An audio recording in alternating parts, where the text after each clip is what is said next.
Up first, the police high command has confirmed that the policewoman accused of being one of the masterminds in an international lottery scam has been suspended with immediate effect. 42-year-old Shellyanne Allen was arrested by members of the Homeland Security Investigation Team shortly after arriving in Fort Lauderdale, Florida in the U.S. She has been charged for alleged wire fraud, mail fraud, and drug trafficking.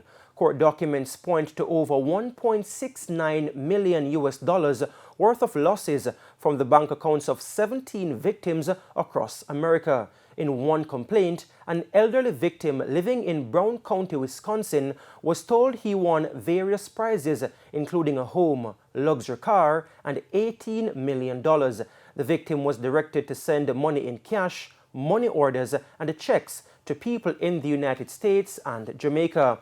Eventually, the victim had to sell his home and lost about $150,000 as a result of the fraud. He never received any of the promised prizes.